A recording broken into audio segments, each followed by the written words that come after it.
아까 그 본문에도 얘기했지만 우리가 그 정말 극소수의 사람을 빼고는 수행자들을 빼고는 알아차림이 막 하루 24시간 계속 지속되기가 어렵잖아요. 그죠? 잠자는 시간 빼고 깨어서 활동하는 시간 동안 또 거의 놓치지 않고 수행하는 것이 사실 그렇게 쉽지는 않거든요. 근데 그렇게 최대한 그렇게 되려면 가장 먼저 우리가 기본적으로 이제 생각해야 되는 부분이 뭐냐면은 대상에 대한 알아차림이 아니라 그 알아차림을 다시 알 수 있도록 그렇게 일단 수행이 가능해져야 되는 것이고, 그리고 중요한 건 뭐냐면 그렇게 되려고 막 이렇게 애를 쓴다는 것이 아니라 애를 써야 된다는 것이 아니라 알아차림이 없다라는 것을 아는 순간에 다시 또 시작하는 거예요. 그걸 계속 반복하는 거죠. 수행이란 결국 그거라고 생각해요. 어느 순간부터는. 처음에 수행을 할 때는 알아차림이 있도록 계속 노력을 했잖아요. 그래서 알아차림이 생기도록 계속 그 대부분의 시간에 알아차림이 없으니까 이제 어느 정도 시간이 지나면 그 알아차림 자체가 어떤 알아차림이 되는가 하면 알아차림이 없다는 것을 알아차리는 알아차림, 그런 식이 되는 것 같아요. 그죠? 그렇게 해서 다시 알아차리게 되는 거죠. 그리고 만약 마음의 상태가 좋지 않을 때는 좋지 않다는 것을 또 알아차림해야 되는 거예요. 그 상태, 그래서 그걸 그냥 대상으로 알고 자연적 이치로서 받아들일 때, 그러니까 사실 바른 견해로서 수행을 한다라고 하는 건요, 일어나는 것을 있는 그대로 받아들이는 것이잖아요. 일단 기본적으로 이 수행에서는요, 지금 일어나고 있는 것을 받아들여야 돼요. 받아들이지 않는다면 아무것도 할 수가 없어요. 근데 그렇게 받아들이기 위해서 무엇이 필요한가 하면은 바른 견해가 필요하다는 것이에요. 그래서 그 마음의 상태가 좋지 않을 때에도 지금 그 마음의 상태가 좋지 않다라는 것을 분명하게 알고 그 상태 그대로, 있는 그대로 지켜볼 수 있다면은, 그렇게 수행할 수 있다면 사실 수행하는 마음은 이미 좋은 상태예요. 마음의 상태가 좋지 않은데 그걸 알지 못하면 그게 진짜 좋지 않은 상태인 것이고, 마음의 상태가 좋지 않더라도, 일어나는 마음의 상태가 지금 좋지 않더라도 그게 그렇다라는 것을 분명하게 알고 그걸 대상으로 계속 알아차리고 있다면 좋은 마음은 지금 이미 일어나고 있어요. 안다라고 하는 것이 중요한 것입니다. 그렇게 알아차리기 때문에, 바른 견해로서 알아차리기 때문에 번뇌가 일어나도 괜찮은 것이지, 알아차리지 못한다면 번뇌는 굉장히 위험한 거예요. 부처님께서 깨달음을 얻으신 다음에요, 그 나무 아래에서 일주일간 깊이 이렇게 사유를 하셨죠. 일주일이 아니고 49일이었죠. 깊이 사유를 하셨죠. 그러면서 이제 어떤 생각 하셨냐면, 세상에서 아무도 존중할 사람이 없고 의지할 사람 없이 머문다는 것은 그 또한 괴로움이다. 그러면 나는 어떤 사문이나 어떤 바라문을 존경하고 존중하고 의지해서 머물러야 할까라고 그렇게 이제 그런 고찰을 하시는 거예요. 그때 부처님께서 어떤 결론에 이르셨냐면, 내가 바르게 깨달은 이 법을 존경하고 존중하고 이 법에 의지하여서 머물러야겠다. 라고 이렇게 말씀하시거든요. 우리가 수행을 꾸준하게 하고 사티와 지혜의 힘이 점점점 좋아졌을 때, 특히 지혜의 힘이 좋아졌을 때 우린 결국 그 지혜에 의지를 하게 돼요. 그죠? 지혜가 우리의 수행을 이끌어 가잖아요. 지혜가 우리의 수행을 이끌어 간다라고 하는 것, 그 자체가 뭐냐, 지혜에 의지하는 것이잖아요. 그죠? 그 말씀이, 그게 곧 부처님 말씀하신 이 법에 의지해서 머무는 것이 되는 것이죠. 부처님께서 반열반을 드실 때에도 법과 율이 너희들의 스승이 될 것이다, 이렇게 마지막으로 말씀하셨어요. 수행을 하는 것이 바로 그 법을 실천하는 것이고요. 그 법을 이해하게 되는 것이고, 그렇게 법을 바르게 우리가 이해했을 때 계를 지키는 일 또한 자연스럽게 될 것입니다. 어렵지 않게 가능해질 수 있다는 것이에요.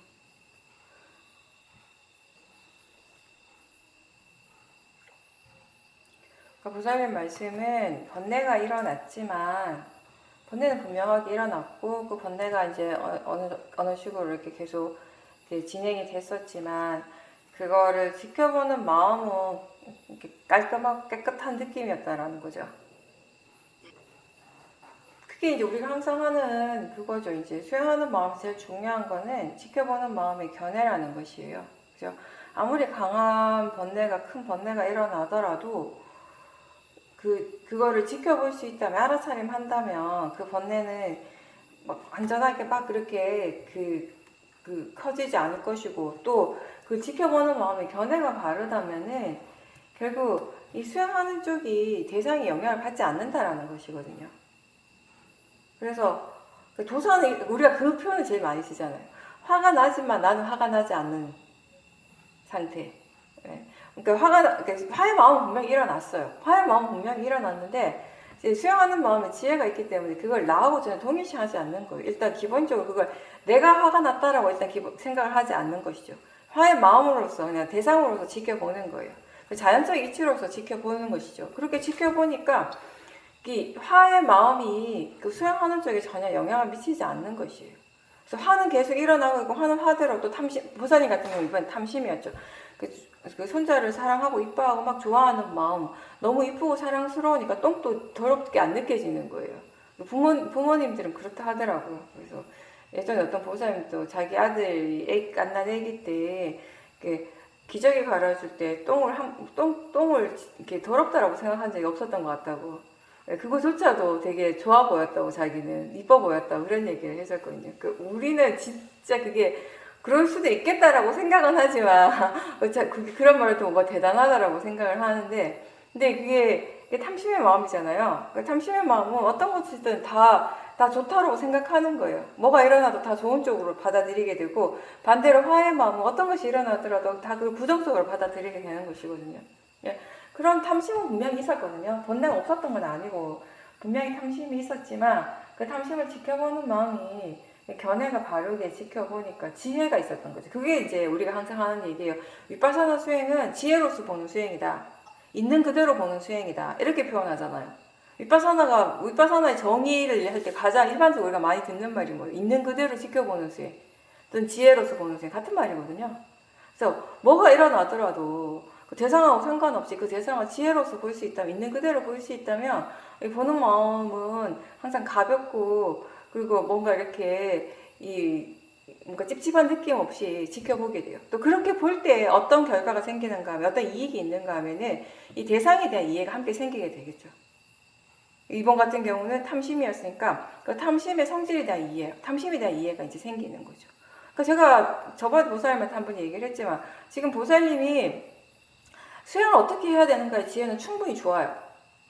그거는 마음이 이미 알아서 하고 있습니다. 내가 어떻게 수행해야지라고 전혀 생각하지 않아요. 예전 같으면은 이런 경우 수행을 어떻게 해야 되지라고 생각을 한단 말이에요. 생각을 하고 생각한 대로 수행을 하려고 노력을 했다면, 지금은 그냥 마음이 하는 대로 지켜보기만 하면 돼요. 마음이 지금 어떻게 하고 있는지, 어떻게 수행하고 있는지 보고 있으면 돼요. 다 알아서 하니까. 그게 이제 지혜가 이끌어가는 수행이거든요. 근데 그렇게 했을 때 지금 이렇게 하니까 마음이 편하게, 이 번뇌에 물들지 않고 깔끔하게 깨끗하게 지켜볼 수 있구나. 근데 거기서 멈추는 것은 아니에요. 그렇게 볼 수 있다면, 그렇게 봐서 그러면 어떤 이익이 있는가? 그렇게 봄으로 해서 또 무엇을 우리가 더 이해할 수 있는가의 부분으로 또 계속 마음은 그런 식으로 또 진행을 해야 되는 것이거든요. 이게 우리가 이제 수행을 하면은 이게 처음에는 수행할 줄 아는 지혜가 없었어요.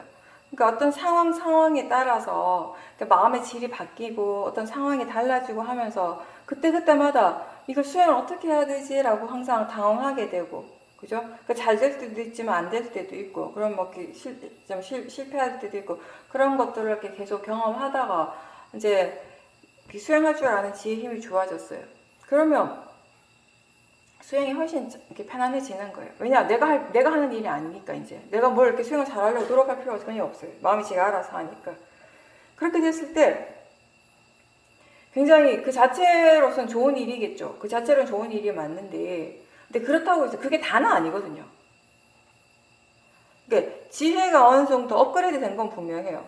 이전보다 훨씬 더 지혜 힘이 좋아진 건 맞는데, 또 우리가 하나 알아야 될 것은 뭐냐면, 그렇다고 해서 거기에 만족하고 그걸로 충분한 것은 아니라는 것이에요. 지혜는 계속 개발돼 줘야 돼요. 우리가 어떤 지혜가 일어났을 때, 아, 내가 충분히 많이 알았다. 이걸로, 그렇게 생각하고 거기에 만족하게 되면은요, 마음이 또 더 큰 지혜가 일어나는 쪽으로 이제 발전해 가기가 힘들 수 있거든요. 항상 그건 있어야 돼요. 조사하는 마음은 항상 함께 일어나야 돼요. 그러니까 수행할 줄 아는 지혜는 지혜고요. 그 지혜가 전부는 아니잖아요. 그럼 조사를 하는 데 있어 필요한 지혜는 또 다른 지혜가 되는 것이에요. 그죠? 그리고 그 조사를 통해서 뭔가 새로운 것을 이해를 했다면 그 지혜는 또 다른 지혜가 되는 것이에요. 그러니까 이전의 수행이 사띠를 함으로써 사띠 힘을 점점점 키워가는 수행을 했다면 지금의 수행은 지혜를 통해서 지혜의 힘을 점점점 키워가는 수행을 할 수 있는 것이죠. 그런 식으로 계속 나아가는 것이에요.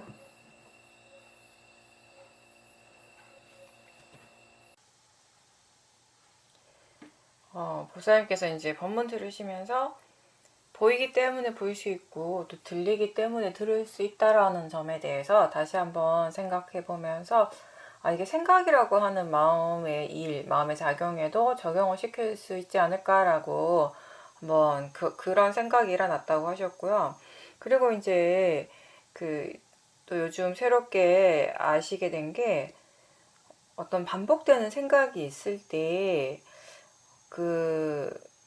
그 생각을 계속 하고 싶어 하는 마음이 있기 때문에 생각이 계속 일어나게 되고 또 생각의 내용이 자꾸 빠지는 것이 아닌가라고 그렇게 지금 이해하신다고요.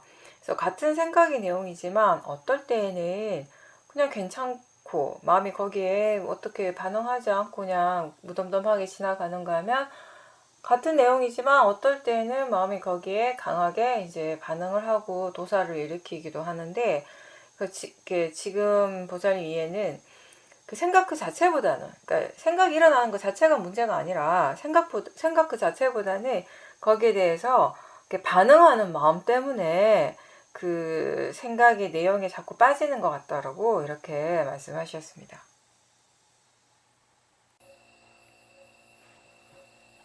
제가 한번 정리를 해볼게요. 그러니까 보살님 처음 말씀 이거잖아요. 그러니까 우리가 기본적으로 마음의 이치에서 본다면 보이기 때문에 볼 수 있어요. 그죠? 보이지 않는다면 전혀 보이는 그 자체가 안 일어난다면 거기에서 무엇을 볼 수 있겠어요. 그죠? 일단 보여야 되잖아요. 그리고 보인다라고 하는 것은 나하고 진짜 상관없다라는 게 느껴지죠? 그냥 보이잖아요. 지금 다들 눈 뜨고 계시잖아요. 눈 뜨고 있는데 나 안 봐야지 하는데 안 보이나요? 그냥 보이잖아요. 아무리 안 보려고 해도 그냥 보이죠. 그게 보이는 것이에요. 그죠? 근데 본다라 그렇게 막 보여지는 것이 그냥 들어와요. 이렇게 막 보일 때는 내가 뭘 보려고 하지 않죠. 그냥 보이고 있을 때는 그 보여지고 있는 여러 가지 대상들 중에서 뭘 더 봐야지 하는 생각이 전혀 없는 상태잖아요. 그냥 보여지는 것이에요. 그죠? 그냥 이렇게 알아지는 거. 쉽게 얘기하면 뭔가 이렇게 다 알아진다 이런 느낌이에요. 우리 그 이 시야 안에 들어오는 것이 그냥 알아지는 것이에요. 근데 항상 이런 상태가 되는 것이 아니라 이렇게 보여지는 순간에 우리 마음이 여러 가지 대상들, 보여지는 여러 가지 대상들 중에서 마음이 뭔가를 훅 가잖아요. 우리 마음이 항상 그런 식으로 움직이잖아요. 대상을 따라가잖아요. 그죠?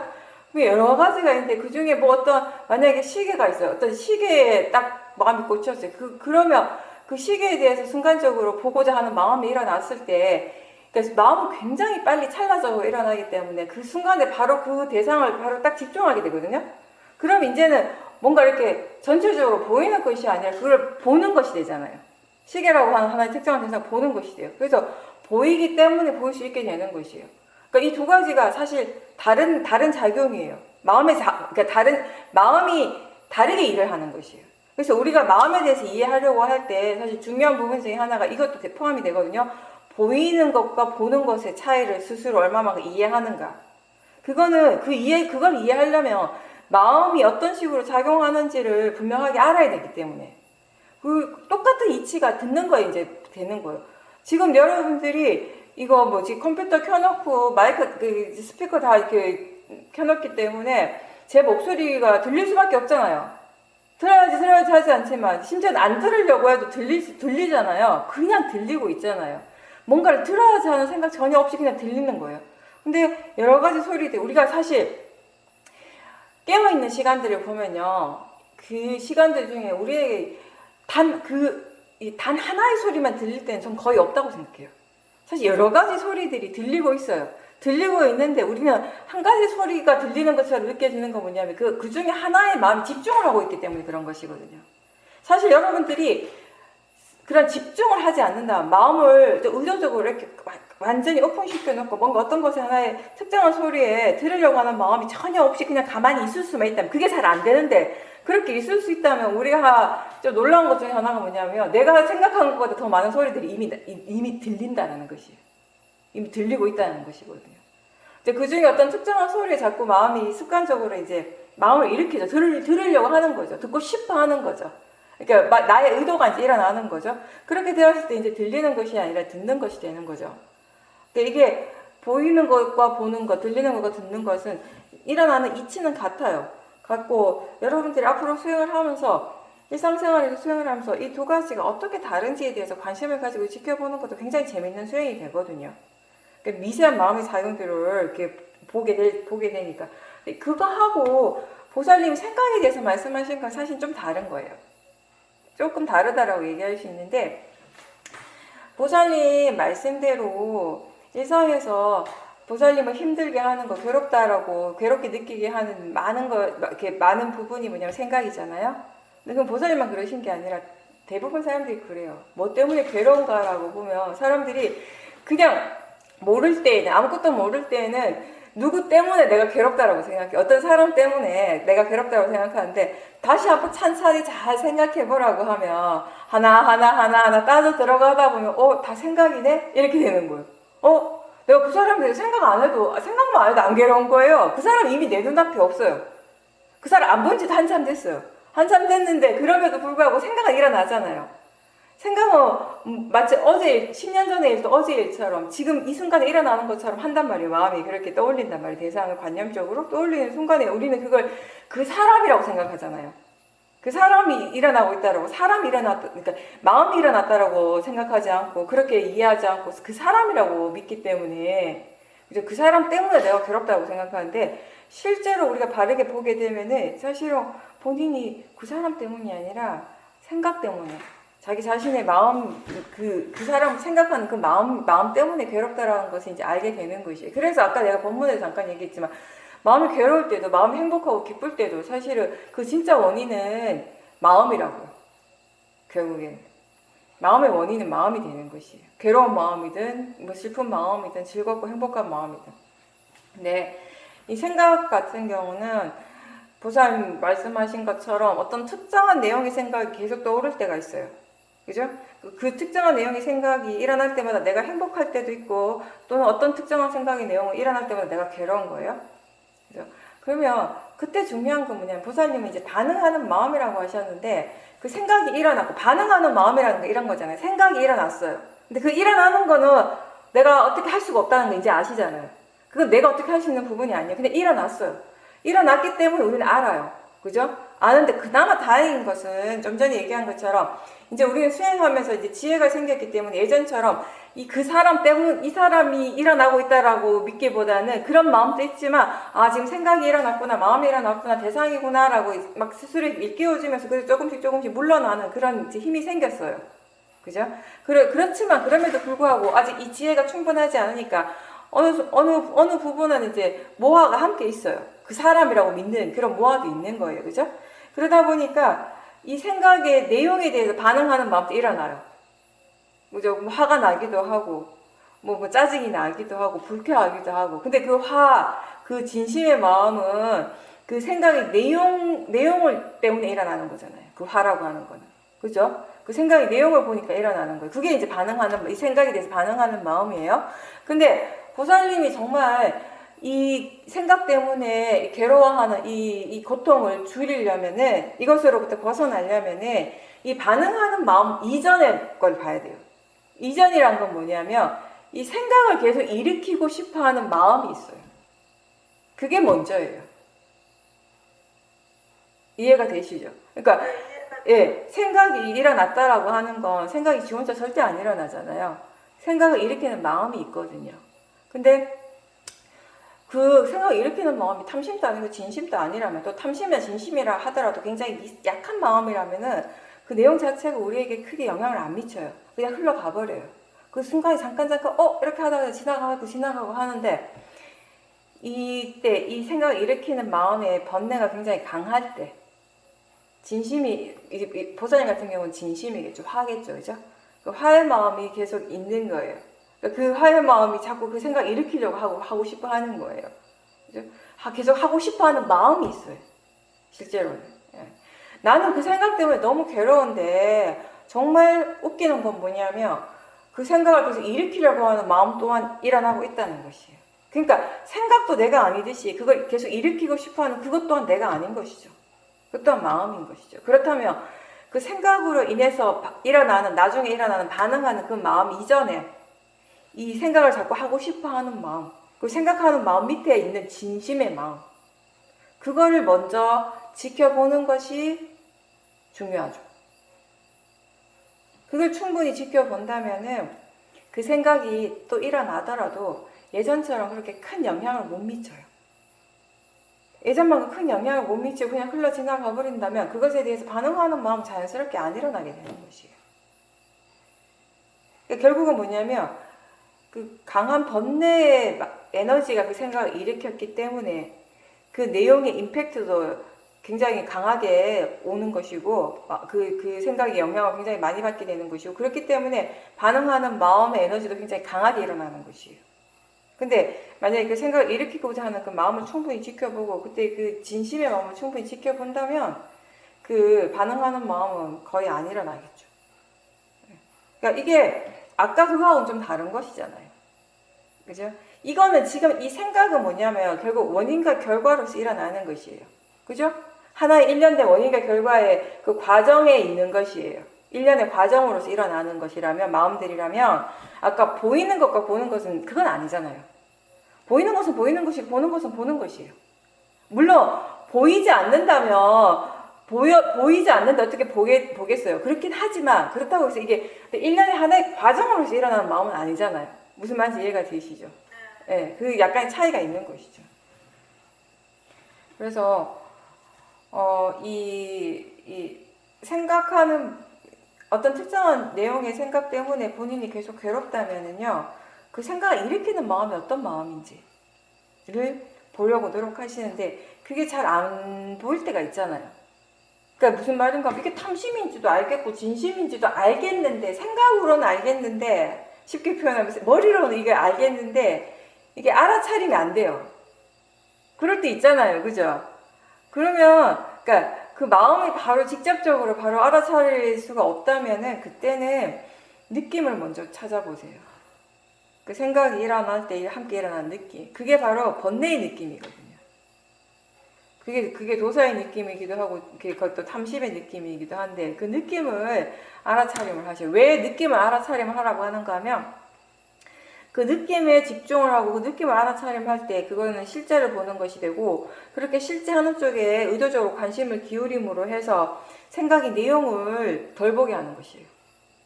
생각의 내용에 마음이 집중하지 않으면 사실 그 생각이 일어나도요, 반응하는 마음은 또 안 일어나요. 그죠? 그 생각이 일어나도 내용 자체에 우리가 너무 막 개의치 않는다면 뭐 어디에 반응하겠어요, 마음이. 반응하는 것은 결국 그 내용에 반응하는 것이거든요. 예, 그런 식으로 이제 수행을 하셔요. 예. 어떤 마음으로, 지금 어떤 생각을 일으키는 마음이 어떤 마음인가, 여기다 관심을 두라는 것이죠. 예. 그러니까 우리가 선법도 알아지는 것이고, 불선법도 알아지는 것이에요. 그리고 그 각각이 다 고유한 성질이 있죠. 그러니까 싹지가 일어날 때 바른 노력, 신심, 지혜와 같은 그런 선법의 마음이 함께 일어나고 있고, 또 그뿐만 아니라 생각도 일어나요. 그리고 뭔가 이렇게 대상에 대한 어떤 관념적인 그런 마음의 작용도 함께 일어나죠. 이렇게 여러 가지들이 다 같이 일어나고 있어요. 그죠? 그 중에 우리가 뭐 하나만 알아차릴 수도 있고, 그 전체적으로 다 알아차림할 수도 있고, 그거는 알아차리는 마음의 조건에 따라서 다르고요. 근데 그게 선법에만 그런 것이 아니라 불선법, 번뇌가 일어날 때도 다 마찬가지예요. 번뇌가 일어날 때도 이와 마찬가지로 함께 일어나는 마음들이 굉장히 여러 가지예요. 많이 있어요. 번뇌와 함께 일어나는 느낌이 있고요. 그리고 대상에 대한 어떤 관념적인 작용이 일어나고 있고, 그리고 또 중요한 건 뭐냐면 대상에 대한 여러 가지 생각이 일어나요. 그 생각이 사실은 번뇌가 일어나는데 굉장히 크게 영향을 미치고, 그 번뇌를 더 키우는 것도 생각이에요. 번뇌가 일어났는데 어떤 경우는 그 번뇌가 일어났다 금방 사라지는데, 어떤 경우는 그 번뇌가 점점 커지잖아요. 그죠? 대부분의 경우는 그 무엇이 그 번뇌 에너지를 키우는가, 그 번뇌를 키우는 그 힘, 그 영양소가 뭔가를 보면 대부분이 보면 생각이거든요. 근데 사실은 그렇다고 해서 생각하는 그 자체가 문제가 되는 건가요? 그건 아니잖아요. 그죠? 제가 아까 그 번뇌를 계속해서 키우는 건 생각이다라고 얘기하면 또 사람들이 정말 생각 잘못된 거구나, 생각이 나쁜 거 맞구나, 이렇게 생각할 수 있는데 그건 아니라는 거예요. 생각하는 그 자체가 문제가 되거나 그거 잘못된 건 아니고요. 그건 그냥 단지 하나의 작용일 뿐이에요. 그냥 생각하는 마음이 일어나고 있는 것이죠. 근데 보살님 말씀하신 것처럼 마음이 어떤 특정한 내용의 생각을 계속 반복해서 하고 있다면, 그때는 마음이 지금 생각하고 있구나라고 이런 단순한 알아차림 하는 것만으로는 충분하지 않은 거예요. 그때는 그 생각이 밑바탕에 있는 그 탐심이나 진심을 알아차리려고 노력해야 된다는 것이죠. 생각하는 마음은 그냥 단순히 생각을 할 뿐이에요. 사실은 생각하는 마음은 그냥 생각하는 자극만 일어날 뿐이에요. 근데 그 마음을 계속 일으키고 또 그 내용에 계속 집중하게 하는 그 힘은 뭐냐면 바로 번뇌라는 거예요. 번뇌의 힘이에요.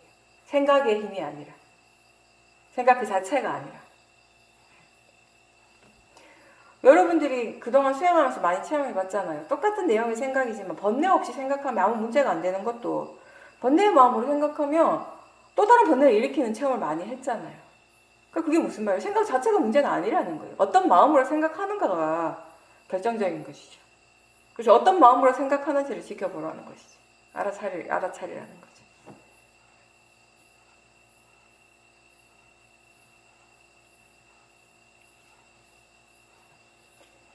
번뇌의 마음을 바로 알아차림하기 힘들면, 번뇌가 일어날 때 지금 느낌이 어떤지 거기에 이제 관심을 두는 거죠.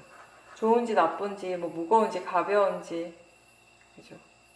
번뇌가 일어나면 어때요? 대체로 다 마음이 뭔가 이렇게 거친 느낌, 그리고 긴장하죠. 일단 힘이 들어가죠. 뭔가 이렇게 들뜸이 생기고 무거운 느낌이 있고 뭔가 좀 힘들고 고통스러운 느낌이 있죠. 이제 그런 느낌들을 대상으로 알아차리기만 해도 사실은 그게 번뇌를 막 엄청 이렇게 더 커지게 하지 않는 그런 힘이 될 수 있거든요. 번뇌를 그냥 내버려 두면 그 번뇌가 엄청나게 커질 수도 있어요. 그때 우리가 뭐라도 바르게 알아차림을 한다면은 그 엄청나게 커지게 하는 그런 거를 막을 수 있거든요. 물론 이제 이런 좋지 않은 느낌뿐만 아니라 좋은 느낌도 다 대상이 되는 것이에요. 어떤 특정한 일어나는 것에 대해서, 지금 일어나고 있는 대상에 대해서 마음이 와 좋다, 즐겁다, 행복하다 막 이렇게 생각할 때 그때 느낌이 어떤지, 그런 것들도 분명히 같이 잘 지켜봐야 되는 거예요. 그리고 그냥 단순히 뭔가 듣고 있고 보고 있을 때도 그때 느낌이 어떤지를 확인하면서 그 보고 듣는 것에 대한 알아차림을 한다면은 거기에서 미세하게 일어날 수 있는 그런 번뇌들을 또 우리가 확인할 수 있는 것, 점검할 수 있는 것이고.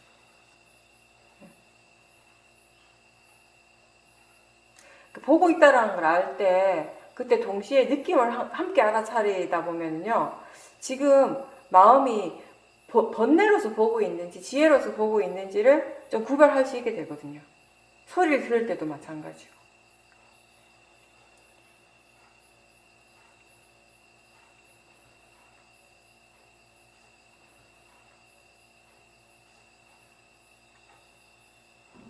네, 잘 보셨는데요.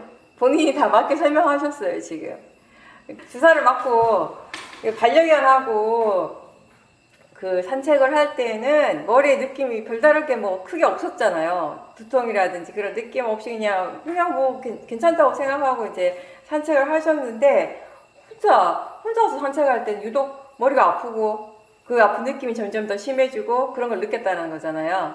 근데 이제 보살님 말씀대로 바로 보살님이 조사를 잘 하셨는데, 반려견하고 밖을 나가게 되면 일단 마음의 관심이 나한테만 집중할 수는 없잖아요. 걔를 먼저 챙기게 되잖아요. 우리 항상 그렇잖아요. 나보다 약한 존재가 있으면 그 약한 존재를 계속 챙기게 되잖아요.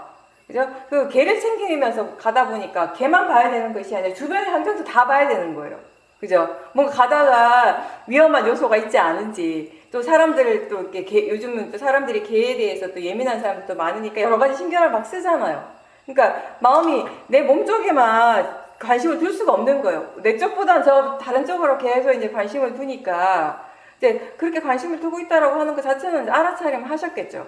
그죠? 그런 식으로 하다 보니까 크게 뭐 이렇게 머리의 느낌에 마음이 관심을 안 둔 거예요. 근데 이제 혼자 가다 보니까 주사는 맞았고, 뭔가 이렇게 여러 가지 우리가 매스컴을 통해서나 뭔가 그게 있잖아요. 기본 정보가 있잖아요. 그러니까 불안한 마음은 여전히 있는 거예요. 그러니까 우리가 그냥 감기가 들어가지고 병원 가서 주사 맞았으면 주사 맞고 끝나잖아요. 내가 이거 주사 맞았는데 이게 잘못되는 거야, 이런 생각 안 하잖아요. 근데 여기 주사 맞으신 분들 많겠지만 지금 이 코로나 주사는 그렇지가 않잖아요. 뭔가 이렇게 확인되지가 않는 거예요. 뭔가 우리가 지금 마음에 의심이 있어요. 이게 정말 괜찮은가? 안 괜찮다는 얘기도 막 들려오고 이러니까 뭔가 이렇게 100% 신뢰가 안 되는 거예요. 그러니까 그 불안감을 가지고 이렇게 이미 그 주사를 맞았고, 이 걱정하고 불안한 마음 때문에 자꾸 그 머리에 점점 더 집중을 하는 거예요. 그래서 혼자 이제 가면 다른 데 이제 관심 둘 게 없으니까 내 머리의 상태에 이제 그 집중을 하게 되는데, 머리에 이제 좀 안 좋은 느낌이 있으니까, 두통 같은 느낌이 있으니까 그쪽에 집중을 하는데, 이 걱정하고 불안해하는 마음이 도사잖아요. 그러니까 모든 그 번뇌의 마음, 탐심도 그렇고 진심도 그렇고 특징이 뭐냐면 이 대상에 집중하게 하거든요. 번뇌가. 그죠?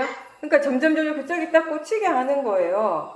그러니까 이게 우리가 사실은 그 집중해서 보는 것도 괜찮아요. 괜찮은데 그렇게 볼 때 마음이 그런 식으로 막 이렇게 집중해서 보고 그렇게 보는 마음이 번뇌라고 하는 거, 이렇게 화라는 거, 불안해하고 걱정하는 마음으로 이렇게 막 집중하고 있다라는 거, 그 전체를 다 바른 견해로서 지켜보고 있었다면은 사실은 머리의 느낌이 그렇게 심해지지 않을 수 있었을 텐데, 지금 같은 경우는 결정적인 것이 뭐냐면 보살님 말씀하신 대로 지혜인 줄 알았는데 사실은 번뇌로서 봤다라는 거예요. 그러니까 보는 마음에 이미 이 불안해하고 걱정하는 마음, 보는 마음에 도사가 있었던 거죠. 그죠? 도사의 마음으로 지켜보니까 이게 점점 더 이 머리에 그 느낌에 더 집중을 하면 할수록 도사로서 보니까 더 이게 느낌 자체가 안 좋은 느낌으로 느껴지는 것이에요. 그런 경우가 사실 많아요. 우리가 몸이 아플 때, 그죠? 그냥 예를 들어 배가 아파요. 그냥 지나가는 생각, 배가 아프네, 뭐 잘못 먹었나? 낮에 뭘 잘못 먹었나? 이렇게 지나갈 수 있어요. 그럼 그냥 가볍게, 그 느낌 자체가 그냥 가볍게 느껴지거든요. 근데 배가 아픈데, 이게, 이상하다. 내가 뭐 어디서 봤는데 이게 무슨 암이 아닌가? 마음이 한순간에 그렇게 생각할 수가 있어요. 뭐 이렇게 검색을 해봤는데, 뭐 암의 무슨 증상이랑 비슷하게 나왔어. 그러면 혼자서 이제 막 그 스토리가 막 돌아가잖아요. 그죠? 그렇게 시작되면 사실은 똑같은 느낌이지만, 똑같은 배의 감각이지만, 이게 완전히 아까처럼 그냥 가볍게, 좀, 느낌이 좀 안 좋네라고 그냥 지나갈 때 하고, 이게 뭔가 분명히 안 좋은 거야. 이게 병이, 이게 뭔가 되게 나한테 안 좋은 큰 병이다라고 이미 마음이 정해놔버 있어요. 그러니까 그 마음을 어느 정도 지금 막 이렇게 따라가는 거예요. 그 대상을 쫓아가는 거, 번뇌의 마음을 쫓아가면서 그 느낌을 보게 되면요, 그 느낌이 훨씬 더 강하게 느껴지거든요, 실제보다. 그러니까 우리가 있는 그대로, 지금 일어나는 것이 있는 그대로 보는 것은 항상 지혜가 볼 때 그렇게 보지, 번뇌로서 볼 때 절대 그렇게 못 봐요. 번뇌는 번뇌가 보고 싶은 대로 본다라고 하잖아요. 그러니까 그게 똑같은 몸의 감각이지만, 이번에 보살님이 경험을 잘 하셨는데, 같은 몸의 감각이지만 그 감각을 번뇌 없이 볼 때와 번뇌의 마음으로 지켜볼 때 전혀 다르다라는 것을 분명하게 체험을 하셨잖아요. 그죠? 그리고 사실은 그게 전혀 병이 아닐 수도 있는데, 그냥 조금 불편한 느낌일 수도 있는데, 그걸 굉장히 불안해하고 걱정하는 마음, 그런 도사의 마음으로 보니까 그게 진짜 병이 돼버렸잖아요. 내가 그게 정말 그렇다라고 믿어버리니까. 그죠? 그런 것들이 다 결국 마음에서 일어나는 것이잖아요. 그죠? 우리가 병이라고 하는 거 진짜 몸에 육체적으로 문제가 생겨서 병이 나는 것이라면 그건 병원에 가서 치료를 받아야 되죠. 그죠? 근데 그런 병도 있지만 사실 어떤 경우는 이 자체는 육체적인 그 문제 자체는 별거 아닌데 우리 마음이 거기에 대해서 너무 막 불안해하고 걱정하면서 너무 도사의 마음으로 보다 보니까 그 느낌 자체가 굉장히 자기에게 확대돼서 느껴지는 경우가 있거든요. 그런 경우는 사실 그게 병원에 가서 약을 먹는다고 해서 치료가 되는 것이 아니라 그 불안해하고 걱정하는 마음을 지켜보고 그 마음이 사라져야지 그 병도 가라앉게 되는 것이거든요. 그죠? 근데 바르게 잘 보셨어요, 보살님께서. 예전에 제가 이제 옛날에 선방에서 수행할 때요, 우리나라 선방은 이렇게 윗바다는 수행이 아니기 때문에 좌선을 굉장히 오래 하거든요. 대부분의 시간은 좌선을 해요. 하루에 한 13시간 정도 앉을 거예요. 아무리 안 앉아도. 그러니까 밤 10시나 11시에 자서 새벽 3시에 일어나거든요. 그 외의 시간은 밥 먹는 시간 뭐 이런 거 조금 빼고는 거의 이제 좌선 시간이거든요.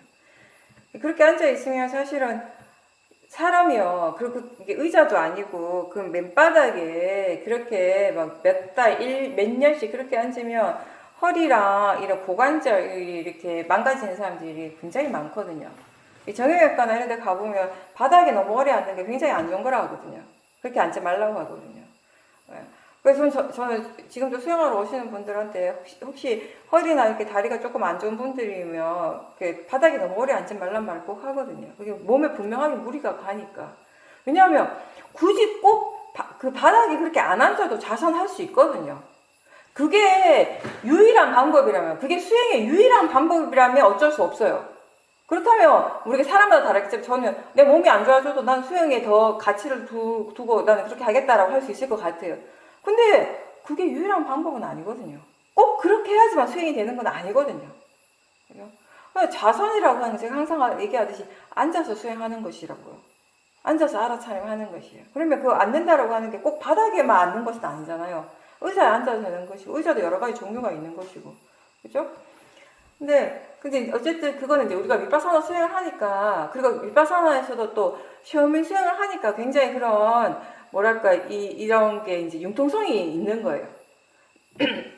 다른 수행에서는 좀 안 그렇거든요. 융통성이 별로 없는 곳이 많거든요. 특히 이제 우리나라 이제 스님들이 있는 그 선방에서는 더 그런데 그 시간들을 다 지켜야 되고 똑같이 해야 돼요. 그 시간표대로 누구나 다 그 시간표를 꼭 지켜야 되거든요. 아주 특별한 경우, 정말 몸이 너무너무 아파서 잠깐 쉬어야 되는 경우 말고는 그걸 다 지켜야 되는데, 그러다 보니까 이제 다리나 이런 거, 허리 이런 몸이 좀 불편한 스님들이 많아요. 그죠? 그러면 앉으면 맨날 시간이 나고 차를 마시거나 앉으면 제일 많이 하는 얘기가 뭐냐, 아픈 얘기예요. 그래서 맨날 아픈 얘기 제일 많이, 몸이 아픈 얘기를 다 병자밖에 없는 것 같아요. 무슨 병원 같아요. 종합병원 같아요. 다들 병자. 정상인이 없는 거예요. 그러니까 얘기를 하다가 어느 순간 우리가 이런 얘기를 했어요. 아니, 왜 이렇게 다 아프지? 물론 이렇게 오래 앉아 있으니까 뭐 다리나 허리가 아픈 것까지 이해가 되는데 그거 외에도 너무 아픈 데가 너무 많은 거예요, 이상하게. 그러니까 보세요. 선방에서 있는 스님들이, 선방 스님들이 무슨 특별한 육체적인 노동을 많이 하는 것도 아니고, 그죠?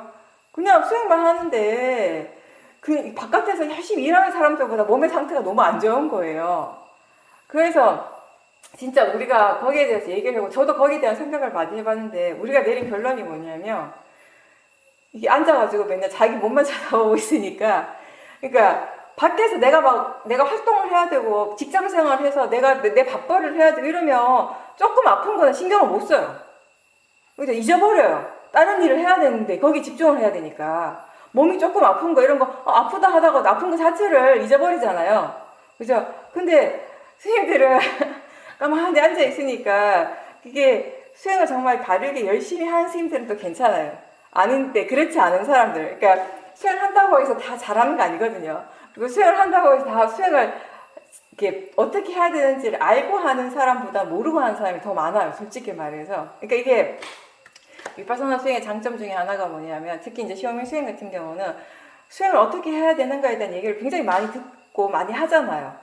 그게 정말 중요한 부분이기 때문에 의외로 사람들 우리가 수행자들하고 얘기를 해보면 수행이라는 것이 뭔지 그리고 수행을 어떻게 해야 되는지 모르고 수행하는 사람들이 의외로 많거든요. 근데 그렇게 할 때 가장 부작용이 뭐냐면 수행하는 마음을 제대로 보여주지 못한다는 것이에요. 어떤 마음으로 수행하는지를 몰라요. 그러다 보면은 결국 거기엔 탐심이 있을 수가 있는 경우가 너무 많죠. 그러니까 뭐 제가 아까 얘기한 것처럼 도를 얻기 위해서 깨닫기 위해서 수행을 하는 것이 큰 어떤 명제가 되어버린 거예요. 어떤 목표가 그렇게 되어버리는 것이에요. 이제 그런 식으로 이렇게 수행을 하다 보니까 수행하는 마음이 이제 그런 탐심이 들어있다 보니까 이런 자기 자신에게 집중하는 것도 바르게 집중하는 것이 아니라 어딘가 뭔가 몸이 아프고 이런 부분이 있으면 거기에 대해서 굉장히 도사가 일어나는 거예요. 그러니까 조금 아픈 거 사실 크지 않은데 굉장히 강한 도사가 일어나요. 거기에 대해서. 그러니까 강한 도사로서 그 느낌을 보니까 그러니까 아픈 것이 훨씬 더 뭔가 부각되고 더 강하게 느껴지는 것이에요. 그러니까 너무 아픈 것이 되는 거예요.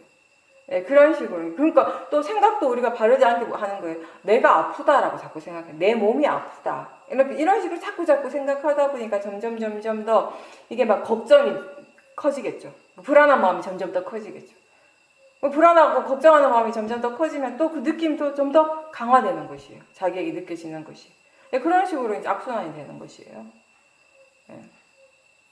그러니까 우리가 이 몸이 아플 수 있죠.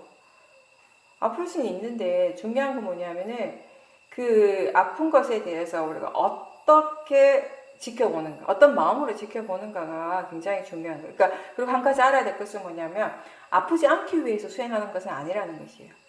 아픈 것은 그 사대가 변하고 그 사대의 그 성질에 의해서 일어날 수밖에 없는 것이에요. 그죠? 피할 수 없는 것이고. 근데 그 아픔 그 자체를 그 느낌으로 알고 그걸 대상으로 알고 그걸 바른 견해로서 얼마나 수행을 할 수 있는가가 우리한테 중요한 부분인지. 그죠? 아프지 않기 위해서 수행하는 것이 아니라 아프다라고 하는 거. 아픈 것도 느낌이고 그 또한 대상이라고 하는 거, 그걸 통해서 또 4대 성질이라고 하는 이런 부분들에 대해서 우리가 얼마만큼 이해할 수 있는가가 중요한 것이죠. 이해하기 위해서 수행을 하는 것이죠.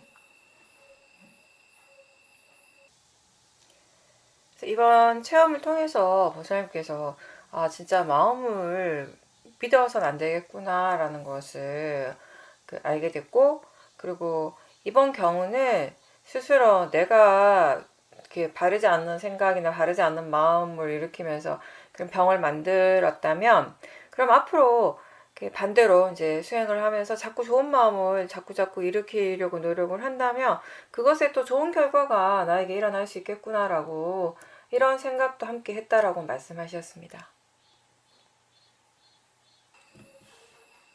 그렇죠. 우리가 수행을 하는 것 자체가 뭐예요? 좋은 마음을 계속 일으키는 거잖아요. 마음의 힘을 좋게 하는 거잖아요. 그게 우리한테 좋은 일인 것이죠. 그죠? 그러니까 바른 견해로서 일어나는 것들을 계속 지켜보면 그게 결과가 뭐냐면, 아까는 바르지 않는 견해로서 몸의 감각을 계속 지켜보고 불안해하고 걱정하는 마음을 지켜보니까 그 아픈 것이 점점 이렇게 아픈 느낌이 점점 강해졌지만, 뭐가 일어나더라도 그걸 바른 견해로서 계속 지켜본다면 그 결과는 뭐냐면 좋은 마음의 질을 계속 우리가 키워갈 수 있는 결과가 되는 것이에요. 그러면 우리한테 이익이 되는 것이죠.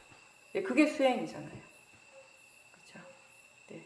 그러니까 일어나는 것은 대상은 대상일 뿐이지만 그 대상을 우리가 어떤 관점에서 어떤 견해로서 보는가에 따라서 결과는 완전히 달라질 수 있다는 것을 지금 보살님이 이번에 굉장히 분명하게 체험을 하신 거예요. 이제 그게 좋은 거죠.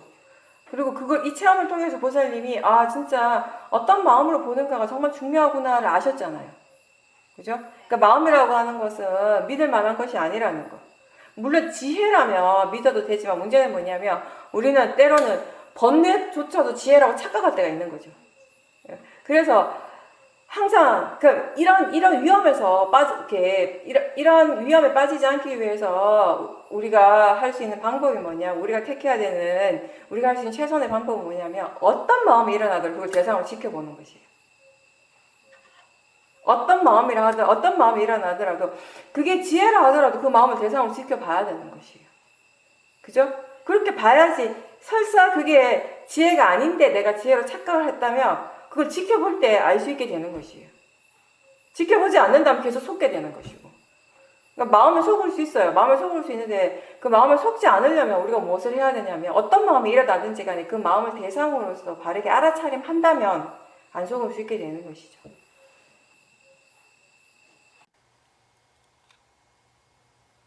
네, 부사님께서 최근에 이제 심장 쪽에 좀 통증을 느끼셔서 병원에 다녀왔는데 사실은 그 통증이 이제 처음 있었던 것이 아니라 예전에도 몇 번 일어났던 것인데 이제 이번 같은 경우는 그런 몸에 그런 좋지 않은 느낌이 통증이 일어날 때 거기에 대해서 이제 화가 굉장히 강하게 일어나고 있다는 것을 좀 분명하게 보셨다고 했어요. 마음이 몸에서 그런 통증이 일어날 때 그걸 대해서 이렇게 싫어하는 마음이 있었는데 그런가 하면 또 한쪽의 마음은 수행하는 마음은 이게 그냥 느낌일 뿐이다. 이렇게 몸에서 일어나고 있는 그런 느낌일 뿐인데 이거에 대해서 싫어할 필요가 있을까? 이게 도사가 일어날 일인가라고 또 나름대로 이렇게 수행을 하고 있었던 거죠. 그러면서 이제 화의 마음, 느낌에 대해서 몸의 통증에 대해서 싫어하는 마음을 좀 이렇게 분명하게 떨어져서 볼 수 있었고 그렇게 수행을 계속 하다 보니까 그런 통증을 느낄 때 일어나는 여러 가지 부정적인 생각들도 대상으로 볼 수 있었고 이런 생각을 하고 있는 마음이 어떤 마음일까라고 이제 궁금해하면서 조사를 하면서 이제 계속 그 생각도 지켜보다 보니까 결국 거기에서 어떤 이렇게 집착 같은 거를 이렇게 보게 됐다라고 말씀을 하셨습니다. 아마 그 집착이라고 하는 건 결국 자기 자신 나라고 하는 그 존재에 대한 집착일 것이고 또 내 몸이 이렇게 빨리 좋아졌으면 아프지 않았으면 하는 그런 마음들이겠죠. 그러니까 그런 집착 때문에 그 통증이 있을 때마다 계속 거기에 대한 굉장히 강한 싫어하는 마음이 일어났고 동시에 그걸 이전에도 또 여러 번 겪었기 때문에 몸의 통증과 또 그것에 대해서 싫어하는 마음의 그런 괴로움 이런 것들을 여러 번 이미 겪었기 때문에 이게 또 일어나고 있다라는 것에 다시 시작하고 있다라는 것에 대해서 굉장히 또 두려워하는 마음도 함께 있다라는 것을 분명하게 보셨다라고 하셨어요. 그러면서 결국 몸이 아픈 거는 그냥 아픈 것일 뿐인데 그것에 대해서 견해가 바르지 않으니까 생각도 바르지 않게 되고 또 그거를 조건으로 해서 또 번뇌가 일어나고 두려워하기도 하고 또 굉장히 싫어하는 그런 마음들도 그런 번뇌들도 일어날 수밖에 없었다라는 것을 이번 기회에 이제 분명하게 대상으로 지켜보셨다라고 말씀하셨습니다.